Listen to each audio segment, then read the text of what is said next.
Teman hati masih di Kompas TV kan, karena saya Yasir Nenama dan juga Ustadz Tio Iskandar masih menemani teman hati semuanya dalam program Kalam Hati. Insya Allah sampai ke hati. Nah, saya juga mengajak teman hati yang ada di rumah untuk bertanya ke Ustadz Tio Iskandar melalui akun Instagram ataupun Twitter kami di @dikalamhati. Saya tunggu sekarang langsung akan dijawab oleh Ustadz Tio. Nah, sambil menanti pertanyaan dari teman hati yang ada di rumah, kita buka dulu nih sesi tanya jawab. Untuk teman hati yang ada di studio, siapa yang ingin bertanya? Waduh, Ustadz Tio aja deh yang milik. Saya bingung. Ini pakai kacamata sama saya deh. Oh gitu ya, sama-sama pakai kacamata. Silakan. Sister siapa namanya? Silakan. Assalamualaikum warahmatullahi wabarakatuh. Waalaikumsalam warahmatullahi wabarakatuh. Nama saya Adia Verania, saya dari Universitas Pamulang. Begini Pak Ustadz, saya mau bertanya, banyak saya pernah dengar di sosial media itu mengenai pernikahan yang tidak direstui oleh orang tua nih. Karena mereka itu beda wilayahnya. Nah, ini bagaimana ya Pak Ustadz kira-kira untuk meluluhkan hati orang tua agar bisa direstui. Mungkin segitu saja dari saya. Terima kasih. Wassalamualaikum warahmatullahi wabarakatuh. Waalaikumsalam warahmatullahi wabarakatuh. Ustaz tanya dulu, ini bukan pengalaman pribadi kamu kan? Insya Allah sih enggak. Oh, insya Allah tidak. Nah, ini bagaimana fenomena yang kerap terjadi nih? Ya, jodoh, kematian, kelahiran, nggak ada yang tahu. Dokter kalau kelahirannya tahu diperkirakan saja. Nah, ketika jodoh itu ada, maka sebagai orang tua nih, ya. Jadi ada anak durhaka, ada juga orang tua durhaka. Ada, Ustaz? Ada. Kalau orang tuanya nggak mau memberikan pendidikan kepada anaknya. Tetapi hati-hati juga sebagai seorang anak, karena ridhonya Allah itu bergantung kepada ridhonya orang tua. Itu dia tuh, Ustaz. Maka kalau menurut saya kalau ada kejadian seperti itu, mungkin pendekatan kepada orang tuanya kurang. Atau mungkin ada adat yang berbeda antara orang tua dengan si anak gitu ya. Tapi kalau sudah terjadi begitu, ya berupaya aja untuk meyakinkan bahwa namanya umur, pernikahan dan lain sebagainya itu takdir Allah gitu loh. Nggak ada orang yang bisa memilih menikah. Semua bisa ditakdirkan. Ya. Kalau saya boleh milih menikah, saya pasti pengen menikah dengan anaknya Raja Saudi. Menang banyak, Ustaz. Menang banyak kita ya kan. Nah, nggak mungkin, karena itu memang sudah ditakdirkan gitu. Jodoh, kematian, dan sebagainya. Nah, kalau ada orang tua yang seperti itu, maka caranya adalah tetap melakukan pendekatan-pendekatan dulu. Suatu saat pasti akan luluh orang tua itu. Kecuali yang ditanyakan adalah pernikahan beda agama. Kalau ini kan cuma beda suku. Ya, beda suku itu kadang-kadang memang ada perbedaan dalam kebiasaan hidup, ya, kebiasaan yang lain-lain. Maka orang kadang-kadang berbicara bebet, bobot, bibit dan lain sebagainya gitu ya. Tapi kalau kita lihat bahwa semuanya itu sudah baik, akhlaknya baik, punya pekerjaan tetap, misalnya begitu ya. Artinya dia punya penghasilan lah untuk berhidup, untuk melaksanakan cintanya itu. Saya kira itu bukan sesuatu masalah yang perlu diperdebatkan gitu loh. Tapi yang perlu diingatkan adalah kadang-kadang orang tua itu pakai naluri, ya. Naluri orang tuanya, aduh kok kayak gini nih. Nah, makanya Anda sebagai milenial baru ini tolong deh berpikir rasional, ya.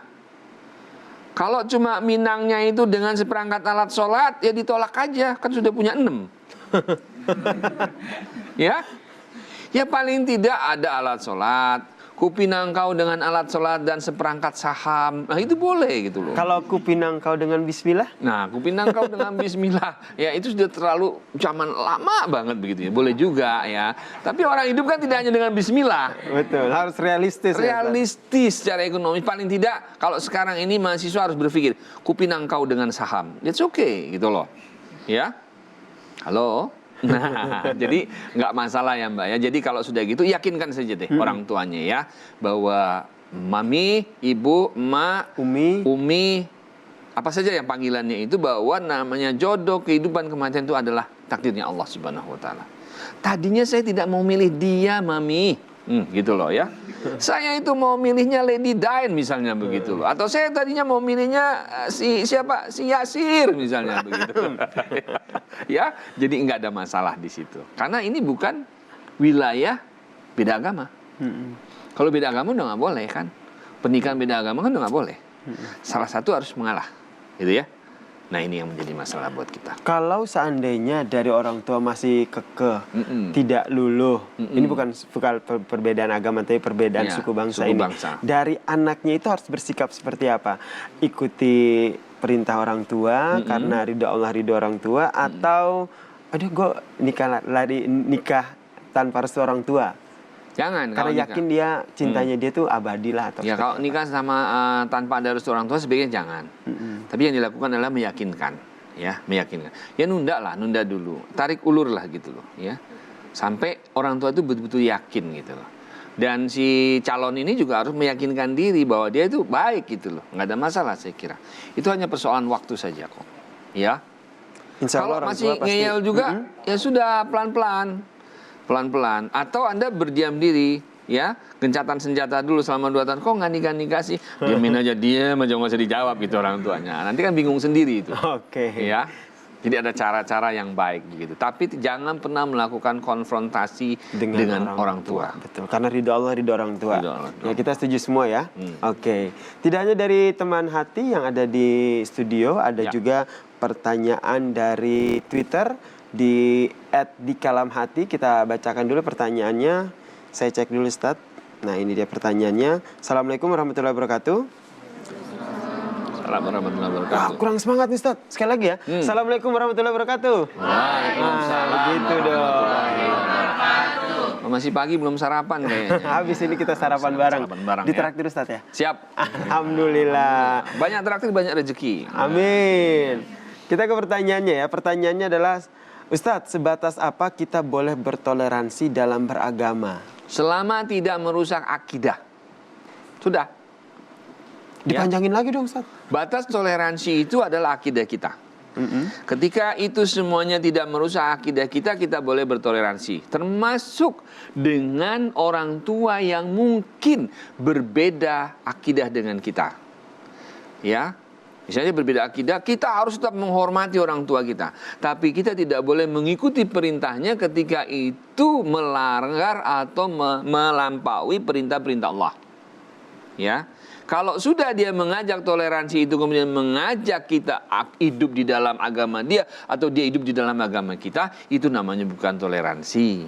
Toleransi itu adalah pengertian kita. Sebagai orang beragama, kita harus yakin dan sangat bangga, sangat betul-betul membentengi agama kita. Dan itu wajib. Tapi nggak boleh kita menjustifikasi, menyalahkan agamanya orang lain. Di medsos juga begitu. Ya, jangan sampai kita berdakwah, kita menyampaikan risalah Islam, kemudian itu menimbulkan masalah di tengah masyarakat. Kan banyak nih, jelek-jelekin agamanya orang lain, nggak boleh, dosa. Ingat loh, rukun iman kita itu percaya kepada kitab-kitab Allah. Apa kitab-kitab Allah? Ya Taurat, ya Zabur, ya Injil, ya Quran. Ada kebenaran di dalamnya. Itu loh. Walaupun pada saat Al-Quran diturunkan itu kan sudah disempurnakan. Ya, batas toleransi kita di mana? Ya pada saat sudah disempurnakan, ya kita harus yakin dengan agama kita. Kalau kita sebutkan Ali Imran ayat 2, nazzala 'alaikal kitaba bil haqqi musaddiqan lima baina yadayhi wa anzalat taurata wal injil. Nah, kita sudah jelas, ya. Kita mengimani Injil, kita mengimani Taurat yang diterjemahkan, yang dijelaskan di dalam Al-Quran. Udah jelas. Gitu loh, nggak ada yang lain, ya. Batas toleransinya adalah ketika tidak merusak akidah kita. Gitu ya. Kerjasama bareng-bareng, oke. Kemudian kita mau duduk bersama-sama dalam hal yang kaitannya dengan dunia usaha, siap. Ya. Kongsi usaha bersama, mari. Jualan bareng-bareng di pasar, silahkan. Tapi kita tidak boleh menjual barang-barang yang haram. Kan gitu. Kalau mereka mau jual, ya silakan, itu kan hak mereka. Kita jangan. Gitu ya. Nah, akhirnya apa? Toleransi itu menjadi keharusan buat kita. Karena dunia ini tidak akan berjalan dengan baik kalau tidak ada stabilitas keamanan. Ya. Kita akan bisa berjalan baik kalau kita itu aman. Maka keamanan ini menjadi penting buat kita ketika semua umat beragama ini mau bersama-sama menciptakan keamanan itu dengan menjaga batas-batas toleransi yang diizinkan oleh kita. gitu ya.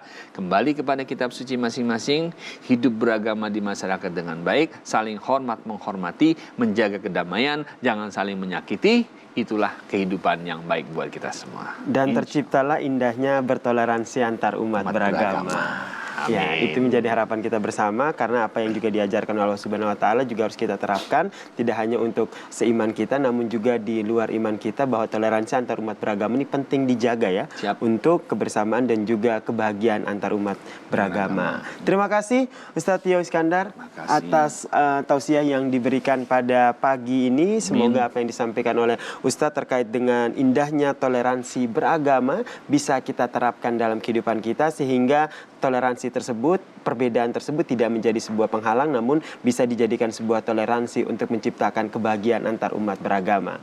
Dan amin. Amin ya robbal alamin. Dan bagi teman hati yang belum sempat menyaksikan episode kali ini secara utuh, jangan khawatir, karena episode kali ini juga akan diunggah di kanal YouTube Beranda Islami. Jadi jangan lupa untuk like, komen, dan juga subscribe. Sekali lagi terima kasih Ustadz Tio, terima kasih teman-teman hati yang ada di studio Kompas TV, dan terima kasih juga untuk teman-teman hati yang ada di rumah. Semoga apa yang kita sampaikan kali ini bermanfaat untuk kita semua.